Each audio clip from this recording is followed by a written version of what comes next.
Hello and welcome to this online event about the school curriculum, and thanks very much for joining us. I'm Dr. Sandy Leeton-Gray, Associate Professor of Education at the IOE and your chair this afternoon.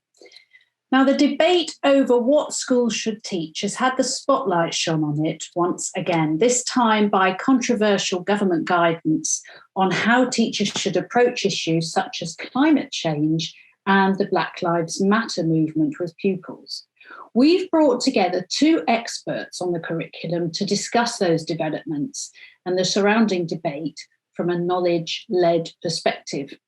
In terms of how we'll run the event, once I've introduced our speakers, I'll kick things off with a couple of questions. But we're here to respond to your comments and questions, so please share those throughout using the Q&A function on Slido. You can also tweet about the discussion using the hashtag IOE Coffee Breaks. To introduce our speakers, we have, firstly, Dr. Arthur Chapman, Associate Professor in History of Education at the IOE. Prior to joining the Institute, Arthur taught history for 12 years and held academic posts at the universities of Cumbria, Edge Hill, and London. He's a Fellow of the Royal Historical Society and the Historical Association, Managing Editor of the History Education Research Journal, and a Series Editor of the International Review of History Education. In January, he published the edited volume, Knowing History in Schools, Powerful Knowledge and the Powers of Knowledge. And with him today, we have Dr. Alex Standish, who's Associate Professor in Geography Education at the IOE. Alex is also an advisor to the Department for Education, the Mayor's Office, Cambridge Examinations, and several London schools with respect to the school curriculum and teacher education. He's a Fellow of the Royal Geographical Society, a member of the Cambridge Assessment Higher Education National Forum, and co-organiser of the Fawcett Lectures and Fawcett Fellowship Scheme for Geography teachers. In January, with Alka Seagal Cuthbert, he published the edited volume, What Should Schools Teach? Now, I want to kick off with a question about the DFE guidance recently. Back in the autumn, the DFE issued guidance that proscribed the use of certain resources and bodies of work in the classroom, such as those from anti-capitalist organisations or organisations that, in the words of the guidance, promote divisive or victim narratives. Arthur, can I ask you first, what do you think is the knowledge-led perspective on that stance? There's an awful lot of the things one could say. I mean, from a historical point of view, I always try to put these in context. And I think the context from which that emerges is really a lot of what's at stake, so that there's a kind of a big debate currently, isn't there? Some people go so far as to call it a culture war, or at least an attempt to create one. And I think that statement emerges out of the narrative one could construct from the toppling of the Colston statue in the summer onwards, and the political debates around that. Now, what one says about it, therefore, is likely to depend on one's political stance on those wider debates. So I'm not necessarily sure that one can pretend this is simply a matter of knowledge. There are issues here to do with one's political position and one's values. My view on that, and I'm only really going to comment on it from a historical point of view, is that obviously the whole agenda around Black Lives Matter and representation history curriculum is a politically sensitive one. But I would want to say that the aim of decolonising the history curriculum is really about knowledge in the sense that we're talking about accuracy. And I have no problem at all with the notion that the history curriculum should be accurate. And I think that the way these things are framed in the current debate is actually inaccurate and unhelpful. Would you agree with that, Alex?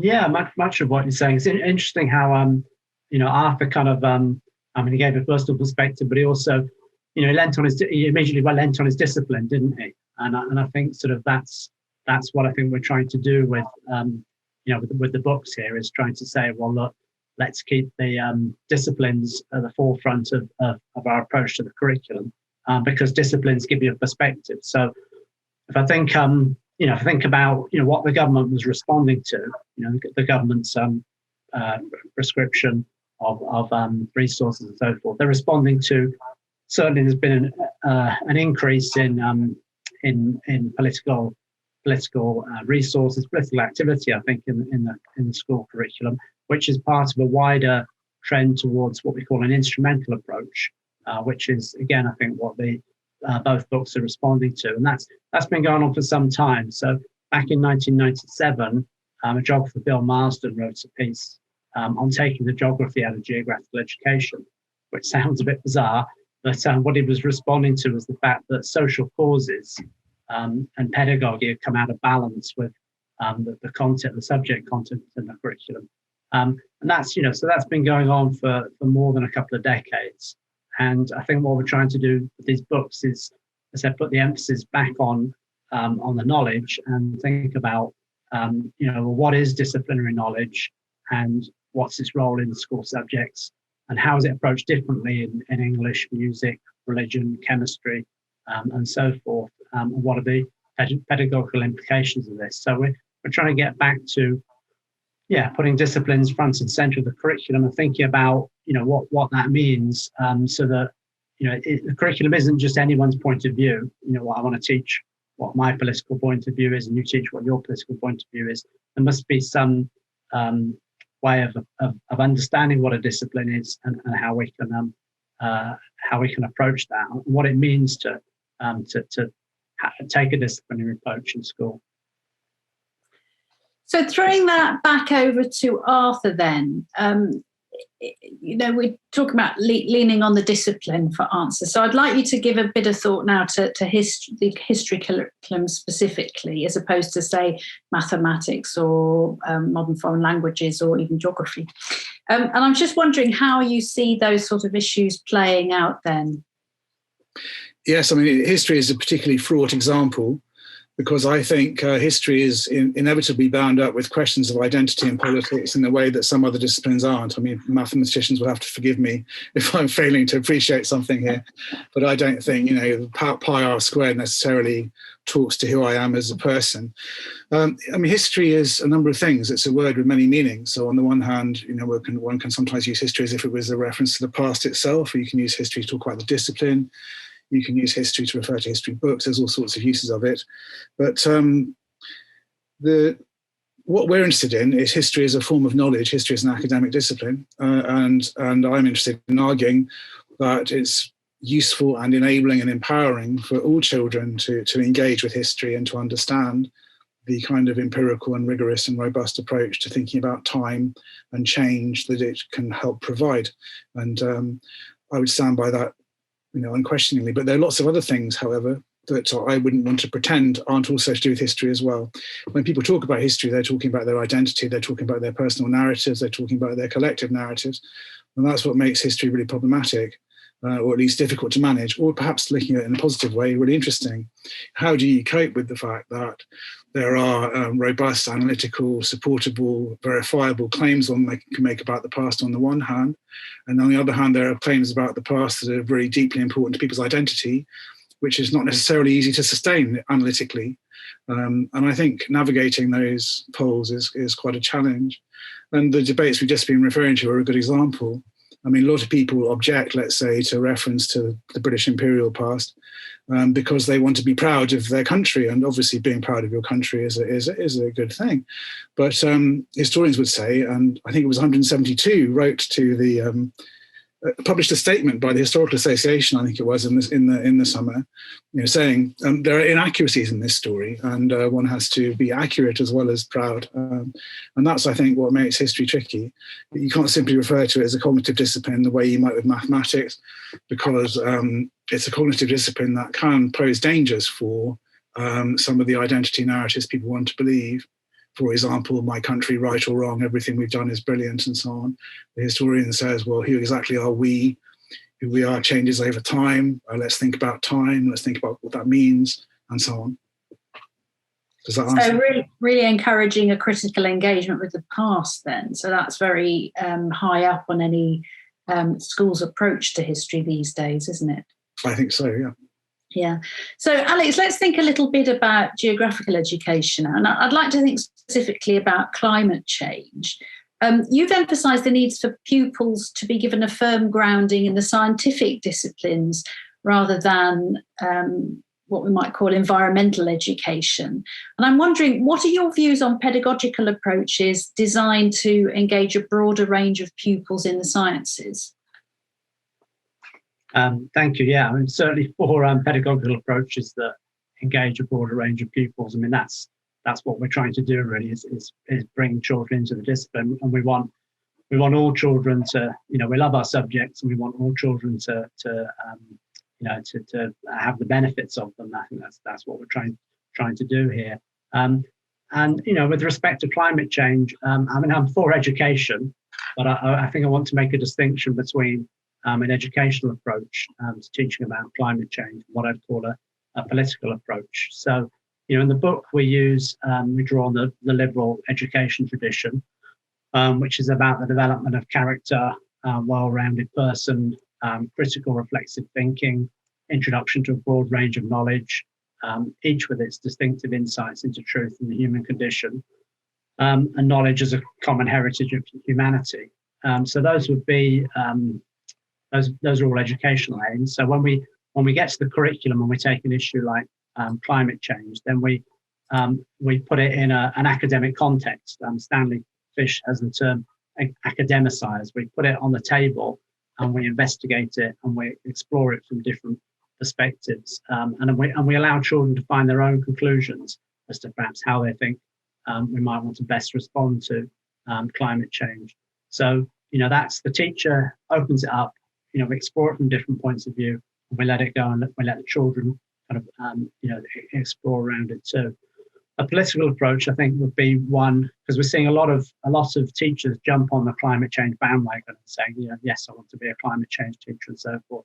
And obviously, it's an important issue. We want it to be in the curriculum, but a political approach is one where the teacher's already decided how children should think and respond to climate change. So there might be some discussion around different approaches, but ultimately they're motivated by, as Bill Marsden says, they're motivated by the social cause, and ultimately they really want to get children to think in a certain way, taking on a certain ideology and take actions to address the problem. So, that's one that is not an open approach, okay, because it's manipulative, and it's it slips into a possibility of indoctrination. So, so I've also written a textbook on for primary and early secondary school children on this, and I guess the approach I take it is to stay more within the realm of what we know about climate change, and the reasons for it, and the responses that we've seen,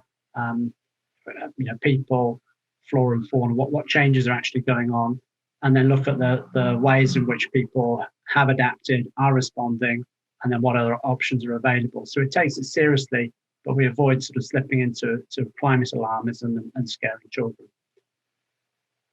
Arthur, what are your thoughts on that? Well, I mean, I defer to expertise I don't have. I wouldn't claim to be a geographer or a student of climate change and things like that. But I mean, what I would want to say is we're often presented with a dichotomy between the subject in and for itself and something for some ulterior or exterior or external reason.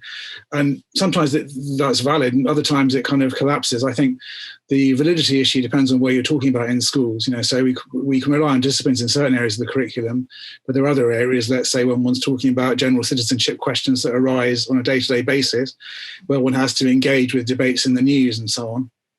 So that's the first distinction I'd want to make. But the other one is that, so the in itself of subjects doesn't really work in that context. But also as well, I mean, a lot of things that look as if they are politicizations are actually inherent in the subject itself. So I would come back to the Black Lives Matter question. A very important research group here at UCL, looking at the legacies of British slave ownership, produced very interesting data, in the recent years, for example, which does challenge many of the traditional notions about slave ownership and its dissemination in British society. And this looks, if you read it from a political perspective, as if someone's making a political point, but it is simply asking the question, how widespread was slave ownership in British society? And then as a teacher, one would want, for disciplinary reasons, to ensure one's coverage of slavery and so on was accurate, and people were aware of the wide dissemination of slave ownership in British society in the 18th century, early 19th century, and so on. And what is perceived as a political move, maybe in some senses, but it's also, and at the same time, profoundly about accuracy. So I think that's what I'd like to say. I think this distinction between the in itself and for extraneous reasons is sometimes difficult to sustain, certainly in history. So we have quite a polarised debate in some ways, don't we? So, the debate can veer to two extremes and be quite binary. And I suppose you could say that it's based on caricatures to some extent at its worst. And I'm wondering, Arthur, how do you think we might overcome that? Can we overcome that? I think I'll just talk about my book briefly, if I may. But it's Please do. Don't accuse me of being on the make there. But yeah, these books can be freely downloaded. And what we're trying to do in the history one is really ask the question, what is this thing called history? What does it mean to take knowledge seriously in history? And we are trying to address and get around a lot of really unhelpful binaries. So I think the progressive traditionalist thing is pretty hopeless as a way of thinking about what's going on, because there can be people who are progressive in some respects, traditional in other respects, and when you start nuancing it, the whole thing collapses. The same with the child-centered versus direct instruction. In history, people often say things about inquiry, for example, dismissing it and saying, "Oh, this is a terribly child-centered and undisciplined and open-ended." And I've never seen a history teacher who uses it like that. We always use these things in highly structured ways. So a lot of these binaries are unhelpful. And how can you help people see that? I think there are two things one can do. One of them is to try and introduce more than two dimensions to a discussion. So rather than framing discussions of history in our book in terms of skills versus knowledge, we try and nuance that by introducing other dimensions. So learning history is about learning lots of facts. You need to know a lot of things about the past, but it's also about learning concepts and coming to epistemological understandings. This is not skills, these are knowledge. So concepts like evidence, concepts like change, concepts related to argument. There's a whole repertoire of concepts as well as facts that are involved in coming to know history. And learning these concepts is inevitably knowledge saturated, even if it isn't factual. So we introduce concepts, epistemologies, in addition to facts. And of course, there are skills as well. One needs to marshal and organize information. So I think deflating the binaries by introducing more dimensions so that things become three-dimensional, four-dimensional even, if you're going to introduce time and so on, is one thing. But another thing is to set criteria, I think, for what meaningful subject education is. And those criteria also make things complex. So I think history is inevitably more than just learning a story. Telling a story has got a conceptual dimension. Telling a story involves ideas about beginnings and ends and causality. And the minute you get into really thinking through what the discipline is, a lot of the simplistic understandings collapse, it seems to me. And Alex, do you think that's the case for geography education as well? You mean that simplistic divisions collapse? Is it possible to get away from the binary? Certainly, in terms of the child-centered versus the traditional divide, and we've been doing that in our teacher training for some time. But I think you need to take an approach that asks questions about what we're teaching, why we're teaching it, and how we're teaching it, and bringing those things together. So actually, we draw on the sort of continental didactic tradition, which does keep the knowledge, the child, and the teacher sort of together in a relationship. So that's been a problem. That divide has been a problem for a long time in the UK. So I totally agree with Arthur there. But yes, I appreciate these things sometimes become difficult, and there are nuances there when we get into the curriculum, and these questions, these live questions from today should be discussed in the disciplines. But I think, I do think some distinctions are important, and I think we need to be careful not to open up the curriculum to too much politicization by saying, well, all knowledge is political, therefore we can teach whatever we want, because that opens a door which is to be bringing their personal perspectives rather than approaching it from a disciplinary perspective. And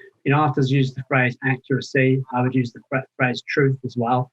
that's your responsibility as a teacher, to teach what is accurate, what is true, and not from a top-down view, but obviously you're engaging children in a discussion about So we use in our book it's actually Platonic. What is right, what is true, and what is beautiful. Those are great questions to ask in the curriculum. So it is about inquiry. It is about bringing students into a relationship with a discipline and a teacher to investigate and understand the world. So you can't do that without knowledge, and you can't do it without asking questions and having it be a live conversation about the world. So I've got some interesting questions coming in from members of the public. I'm delighted that we've got, I think we have 50 viewers today, which is excellent. And obviously this is being recorded so that people can watch it later on. Robert would like to know, how do we prevent knowledge organisers, as they're known, from becoming just a list of facts to be learned and devoid of the context and meaning? Arthur, can I throw that one over to you? I mean, we're a little bit back to the binary problem, aren't we? I think the question answers itself in a way, because the answer is not to make it just a list of facts, then, isn't it? So what are the forms of knowledge or types of knowledge we might be wanting to organise or promote the learning of in a given unit? It isn't simply going to be in history, dates and facts. There'll be some key driving concepts, feudalism, revolution, whatever it happens to be. There'll be some epistemic questions, like, how do we measure change? How do we establish what really happened? How do we interpret something? So I think if the organizer contains more than merely facts, then perhaps that's the way forward. But having said that, I haven't scripted a knowledge organizer in a while, so I wouldn't pretend great practice. Well, I had to. This time last year, I found myself homeschooling in subjects I hadn't studied for decades. And I found the idea of a knowledge organiser incredibly reassuring, but I don't think it made me a particularly competent educator, but at least we did something. Alex, what are your views on things like that? Is this a particular problem for geography, or is it easier to have some thematic content?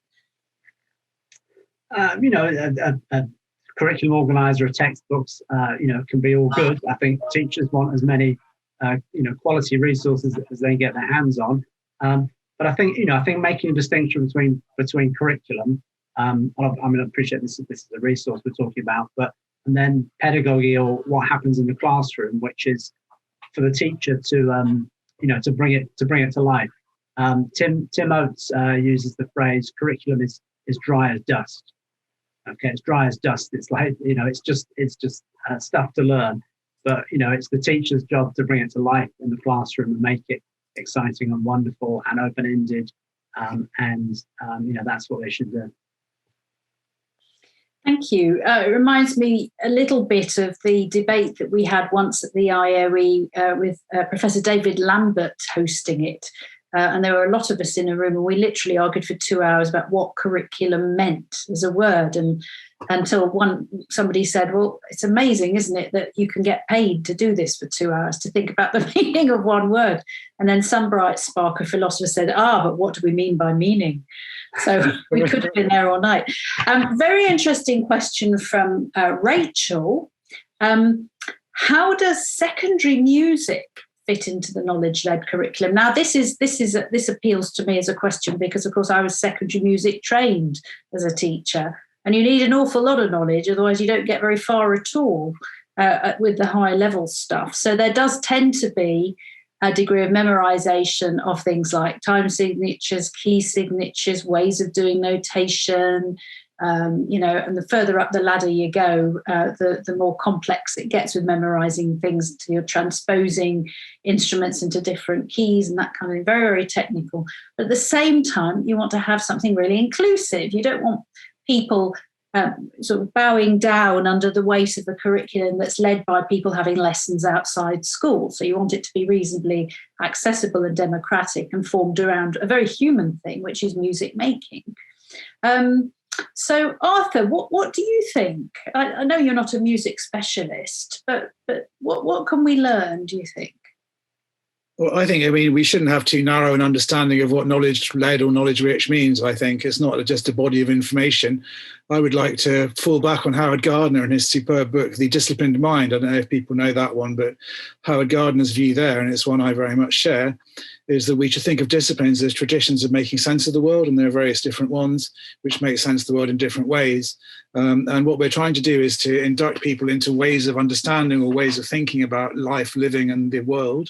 And I think music, and musics even, because there are different traditions of it even, music to me is about modes of expression. And obviously there's lots of discipline involved, I should admit, to playing the drums at this point. But as a drummer... I never knew that. Actually, flam taps, triple paradiddles, all kinds of things, and just to get my chops in order, which is my ability to move my hands accurately. But the point of getting your chops in order is not simply to chop away at someone else's pile of wood chip, as it were. The point is to improvise, to generate ideas about how to play, and to be able to implement them. So I think knowledge isn't just bodies of information. Knowledge is also forms of expression, knowledge of traditions, knowledge of techniques, knowledge of exemplars. And I think that Howard Gardner is where we should be going here in terms of this idea of disciplines we want to induct children into. I'm thinking now, Alex, about the sort of idea of a kind of global curriculum. And I'm wondering, do you think we should teach children more about tech and global civics? That's a question from Gareth as well. Should we have that kind of mindset when we're planning a curriculum? Sorry, tech and global civics. So the idea about global tech, global citizenship, global civics, he's called it in the question. Okay, all right. It's hard enough trying to get a national curriculum together, let alone a global one, is my first thought. So, actually, there are a curriculum is related to your culture. It is a conversation, as Michael Young says. It's a conversation about who we are and what we believe. There are values that underpin your curriculum, so in the UK we value knowledge. We're a democratic society, which is why I brought up the liberal ideas about liberal education, because that's also something we believe in, and that's why we can make a distinction between a political approach which doesn't allow children freedom of thought, and one which is more open and aims for autonomy and individual freedom. So those are values, and so I don't think we can approach the curriculum from a global point of view, because who would decide? And countries are very different and have different values, so would approach a curriculum in very different ways. But again, that doesn't mean we shouldn't be involved in discussions about the idea of global citizenship or issues at a global level. So obviously we want a curriculum to come from the perspective, but be open to the world and engage with other countries, other cultures, and showing children what are different approaches in other countries, and different ways of knowing, as Arthur was saying. Of course, courses like the International Baccalaureate have attempted to do that, haven't they? They've put internationalism and the international mindset at the centre, I suppose. Got a question now from Samantha, and I understand we're up to 66 viewers, which is wonderful. And I've got Exhibit A here for Arthur, which is my history ruler. That's against the Zoom background. So this is everything you need if you're going to cheat in the 1950s history exam. Now, not everybody's very good at memorising things, or they might be good at memorising some things and just not reproducing them under exam conditions. They might be better at what we call situated cognition, sort of applied knowledge in real life situations. So Samantha's asked, if one-size-fits-all recall assessments don't work, what should we have instead? So Arthur.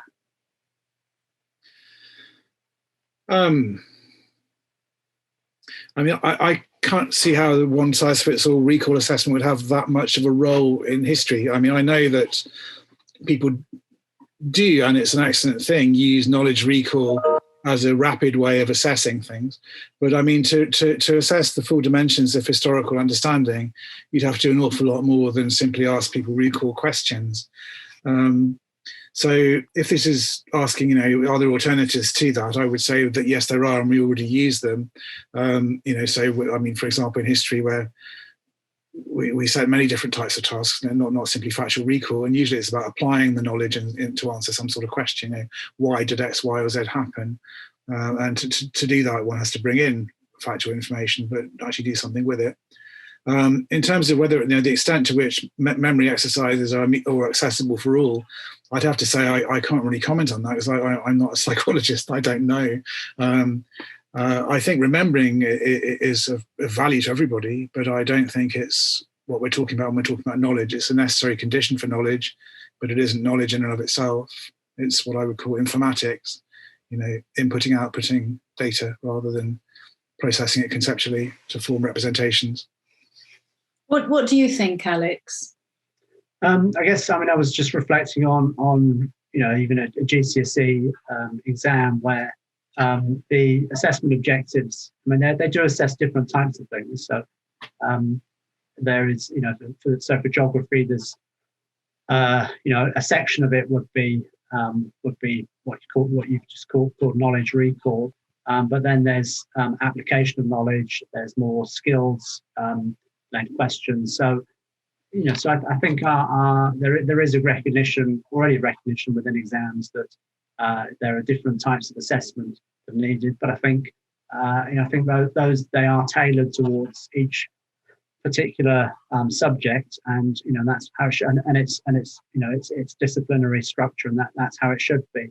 But I don't think there are many people who would defend just memory recall. I think, as Arthur said, we want to understand students' ability to apply knowledge and think in a disciplinary way. But those assessments are pretty valuable. So I think we should do our best to keep them. Yeah, from a personal point of view, I was quite baffled at things like bringing in quoting great bits of great tranches of English literature texts in the new GCSEs and things like physics formulae and so on, which might be things that people routinely look up. So it seems that we're in a very uncomfortable position that on the one hand, we want people to be able to memorise something. On the other hand, it seems quite important to have this broader contextual understanding that you both talked about so much. So I suppose, we can only ever have a pendulum swing on something like this, can't we? We've got a few minutes left, a couple more questions. Alex, can you stay with me now and answer for Stuart, who sent in a question? How stable is powerful knowledge in times of curriculum decolonisation? Difficult question. That's a very good question. Not very, maybe. I think we schools need to be careful with the term powerful knowledge. Michael Young came up with it in relation to what was going on in South Africa and the fact that post-apartheid they decided to change the curriculum and take away knowledge of the powerful, but actually they worked out they'd thrown away quite a bit of powerful knowledge as it at the same time. So, and by that he means disciplinary knowledge. So, I think it's been a very useful sort of curriculum principle to think about. As I said earlier, thinking about educational aims and what knowledge is valuable, why it's valuable, and how it should be introduced. And that's maybe speaks to your question about your poll question about who should be making decisions about the curriculum. I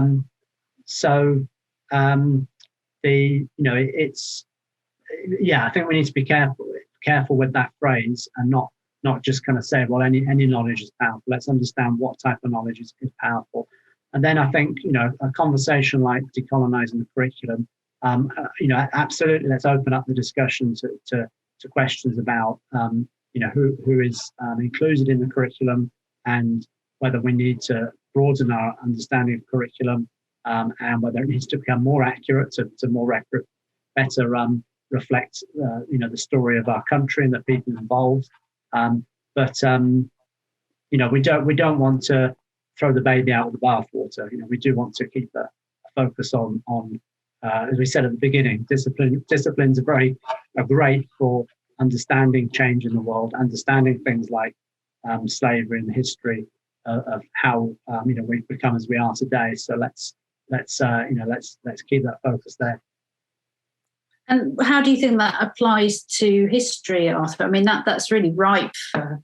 I think there's decolonising the curriculum raises all sorts of really, really interesting problems, and I wouldn't pretend to have the answer to them.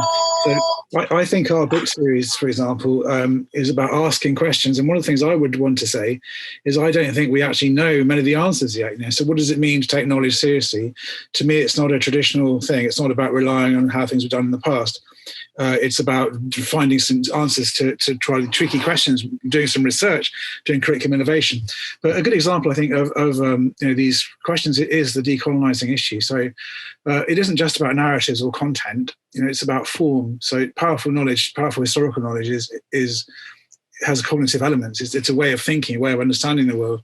And many of the most powerful historical thinkers are actually involved in decolonising the curriculum. So, for example, the originally Indian school of historians, the Subaltern Studies Collective, they are all extremely competent, highly effective disciplinary historians, but they're entirely shaking out the whole conceptualisation, the whole narrative. A classic example of that is Dipesh Chakrabarty's book, The Provincialising Europe, is a really good example. So this is a decolonial project, but it's using the powerful knowledge framework of historical thinking.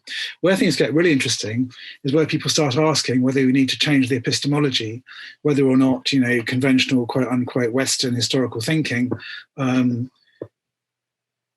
is the only epistemology in town. And these are issues I wouldn't pretend to have an answer to because I'm only beginning to think about them.